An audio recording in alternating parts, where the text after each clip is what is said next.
Hi everyone, welcome to Becky's Crafts and Goodies. Now today we're going to make some beeswax wraps. Now if you haven't heard of them before, they are an alternative to using cling film plastic bags. Now we're all trying to reduce our plastic usage, so this is a fantastic way to wrap sandwiches, to cover jars, pots, that sort of thing. They can be stored in the fridge, you can take them to work, school, college, anything like that. And I'm going to show you how you can make them. Now, if you don't want to make your own, there are some fantastic companies that do sell them. So just Google it, have a look, beeswax wraps, that sort of thing. There are a few companies that do sell them. So you don't have to make them if you don't want to, but it's definitely something I think we all should be looking into so we can kind of reduce our own plastic usage where we can. So there's three main ingredients, I suppose you could call it, that you actually use with the beeswax wraps. As the name suggests, you need some beeswax. Now, I've got this one at the back here, which is yellow beeswax, and we used this for a little craft we did a little while ago. But I've also bought some of the white beeswax, and I wanted to see if it made any difference. I didn't want the yellow colour in the wraps, so that's why I opted for these. Now, I've gone for the pellets, which have already been sort of cut into shape, but you can get the beeswax blocks and you can grate it, so bear that in mind. If you found that and that's a cheap alternative, then you can actually do that. We've also got, that's going to fall down, we've also got some pine resin. Now pine resin, I'm going to take it out, so just to show you, it comes rather like this. So what you need to do with it is to crush it into a powder. I think you can buy it as a powder, but I bought mine like that, and all we did was put it in a plastic bag, and you can hit it with something like a rolling pin. We just used part of the pestle and mortar, and we just crushed it like that, and then you get this fine powder which you need to use. Also we've got some jojoba oil, and this is the pure organic one, and I'm going to put all the links to whatever I can in the description down below, because you know I like to include those as well. So they're the three main ingredients. I'm going to use the white pellets there, so we're going to be using those. We also need some fabric. Now, I would recommend using 100% cotton. So any material that you've got lying around, make sure you give it a wash. Also give it an iron as well, so it's nice and clean and all ready to use. Now, the material that I'm using is some that I've got in my stash, and I'll show you exactly what I did with this. Now we're going to be doing two different shapes to make these little beeswax wraps. I've got some circles here, and they're great for covering over cups or pots, or anything that's round in shape. And I've also got here some that are a square. Right, these are 30 centimetres by 30 centimetres. And these ones here are 20 centimetres across, okay? And I've done a little circle. Now, all I did to get the shape of these little circle ones was got one of my pan lids and literally drew round it. So it's just, have a look in your kitchen, anything you've got.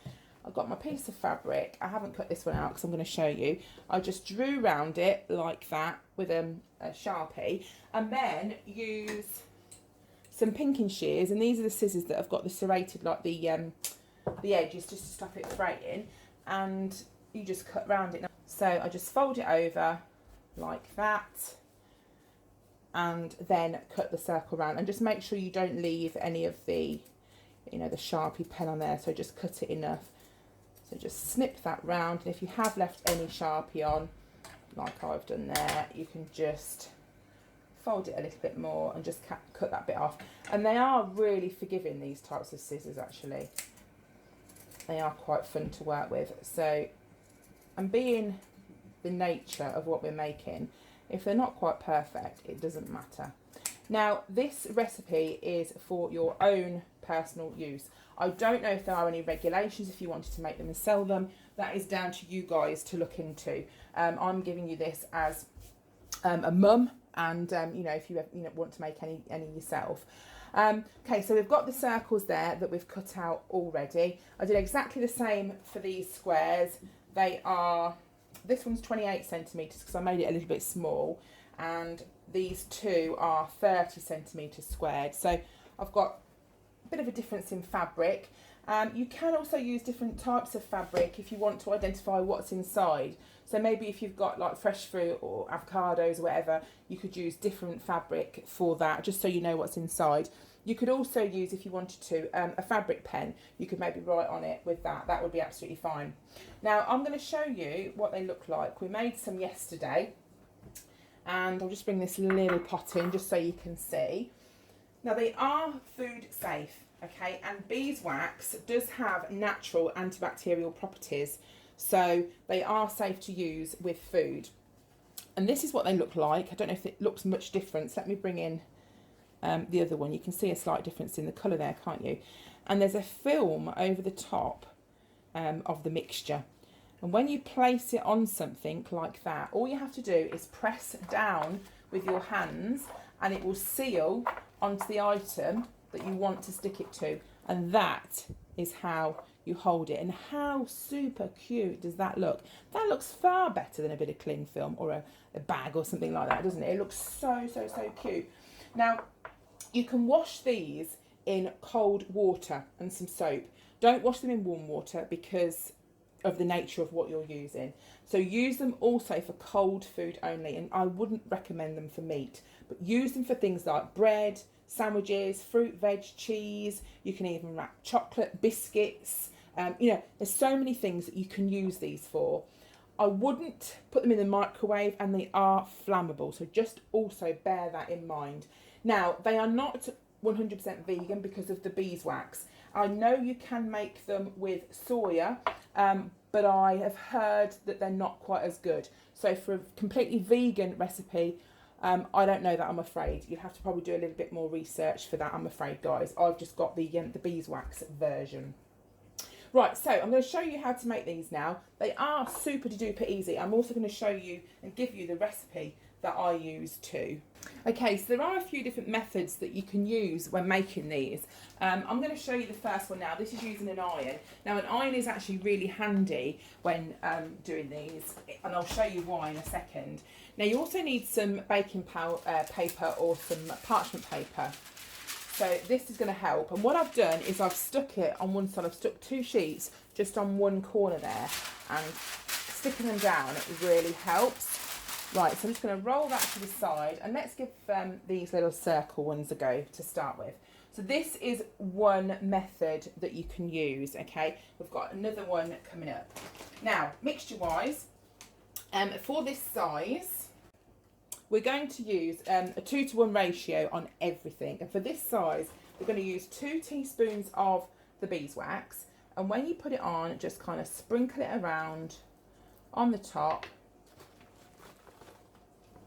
And then we're going to use half the amount of, it's all falling off there, the pine resin. Now, pine resin is not toxic. It's a natural, it comes from a natural source from trees. Okay, it's a natural source from trees. So don't panic about that either. Okay, so all you can do is I'll get my little bag here that's all ground down ready. And we're going to use 1 teaspoon of this. And on your hands, this is the one that feels a little bit funny, so we're just going to sprinkle it around. It's a bit like making a wrap, like a sandwich. That's what it feels like a little bit, like sprinkling a bit of cheese on.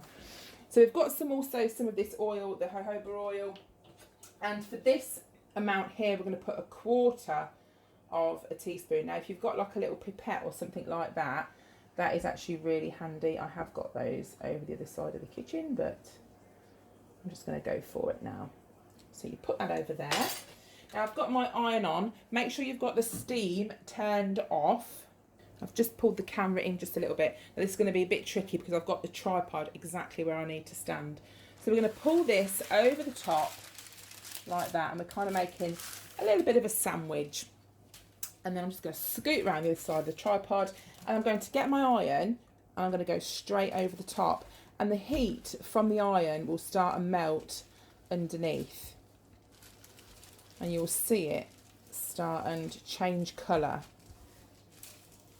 And what we're doing is we're going to be pushing all the oil to the end of the wrap, and you'll see it all happen there. And then you just peel it back, and you've got your wax on the top. Now, Another good tip is if you've got too much wax, just to put over another piece of the material, and it soaks up the wax as well, and we'll be doing that with the next method. So that's the first one. You don't get loads and loads of wax. It tends to kind of squidge out the edges if you've got too much. And I also found this method can sometimes leave it a little bit yellow if you've got too much stuff, you know, in sort of patches and places. So I'm going to leave that one to dry. I'm just going to put that onto like a baking tray rack, and I'll just show you the next method now. Okay, now I'm going to show you another one, and this is using a tray, and it's warming up the mixture in the oven. So we're making them same mixture, same ratio, but we're going to pop it in the oven to melt it. And you'll find your own way that you prefer, you know, and you'll get that. So what we're going to do for this one is I'm going to use a tablespoon of wax in this case. Let me just grab one out of the drawer. I'm going to pop that in. Remember, you can also double up, treble up, whatever your mixture to whatever you know you need to do. And then we're going to use half a tablespoon of the pine resin, because again this is half the ratio. Just pop that in. And then we need half a teaspoon of the jojoba oil. Okay, so just pop that in. Now I'm going to put that into the oven to melt it. So make sure you don't use a tray that you want to keep. You can use our old trays, it doesn't matter.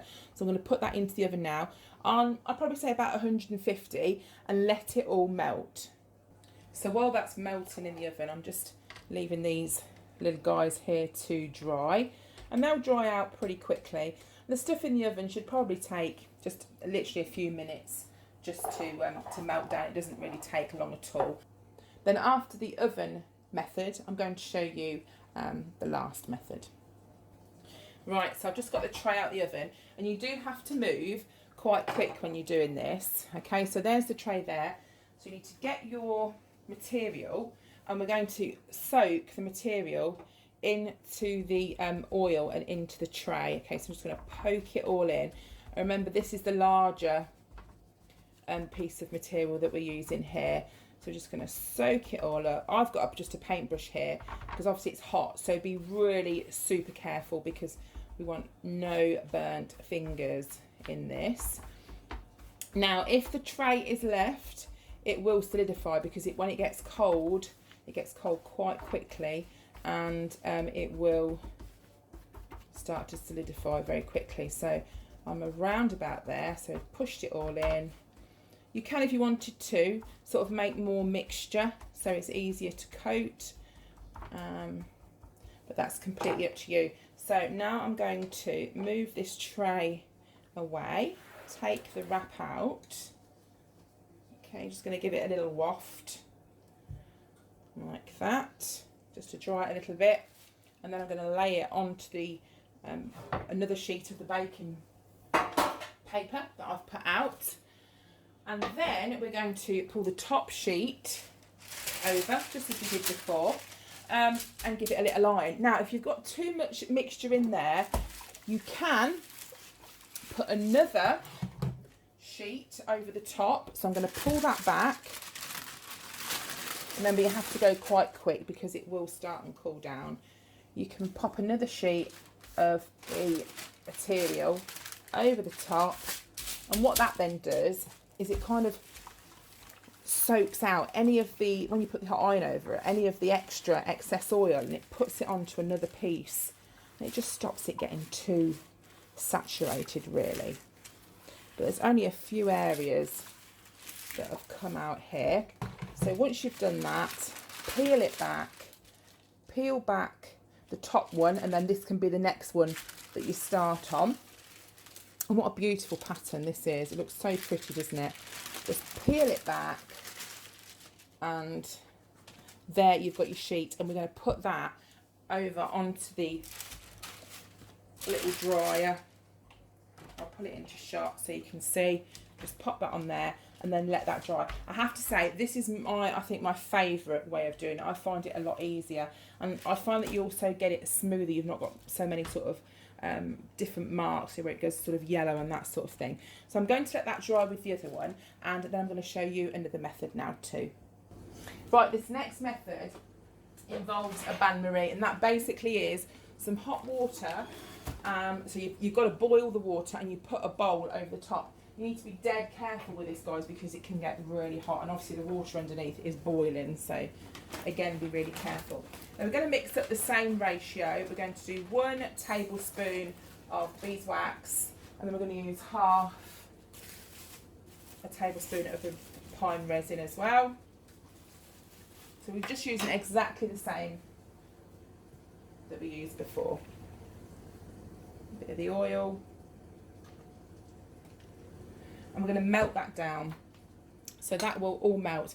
Now the benefit of this method is when you're using it, if you've made a bigger batch, it won't solidify so much, because if you can keep it on quite a low heat, it will kind of just keep it sort of soft. Okay, so you can, it's more pliable, you can use it. And you can paint it on with a paintbrush. So we're going to just let that soak, just give that a couple of minutes. It only took a couple of 3 minutes in the oven. So we'll just let that boil now, and I'll show you the next method. Right, so while that's bubbling away, I'm just going to prepare my next piece of material. And the bit that we used earlier on, I'm going to use that and possibly soak a little bit more up. So you can, it's almost soaked through. So I'm going to, again, sort of damp it with that just to make an extra one. Now the brush I'm using isn't really probably the best brush to use, but it was the only one I could grab out of the craft room, so I'm going to make do with that one. Okay, so very carefully I'm just going to bring the bain-marie, the pot, over, and because I've got the pot here underneath, it should keep it a little bit warmish. Okay, so it should be okay. And what I'm doing, let me just pull this in to show you, is I've got my paintbrush and I'm just dipping it in the top, and what I'm going to do is paint it on to the material. Okay, so it should give you a little bit more time because you've got the heat over the bowl. Even though it's turned off the heat, it still should keep it warm enough for you to paint it on. And by doing this method, you're kind of more in control about how much you're putting on than you are just sort of soaking it in the tray.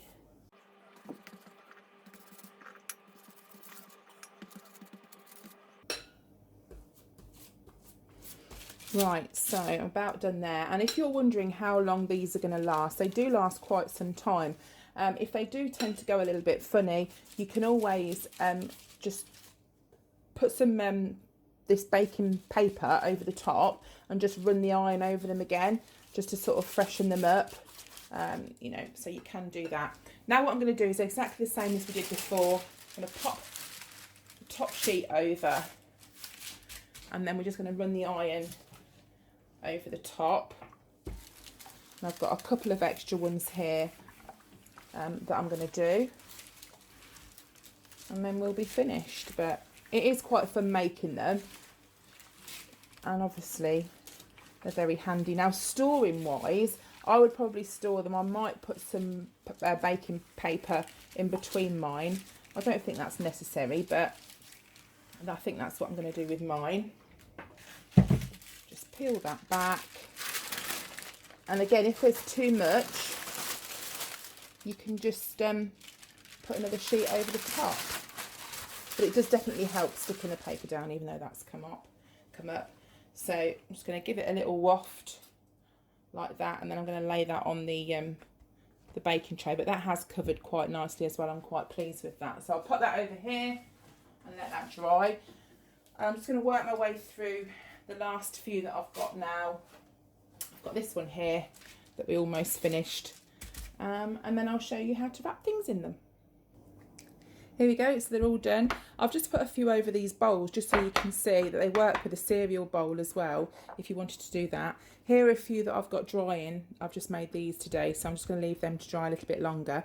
Okay, so what I'm going to do is show you how to wrap something in it. It's really dead simple. Now, if you're worried about putting food directly onto this, don't be. It is safe, it is food safe.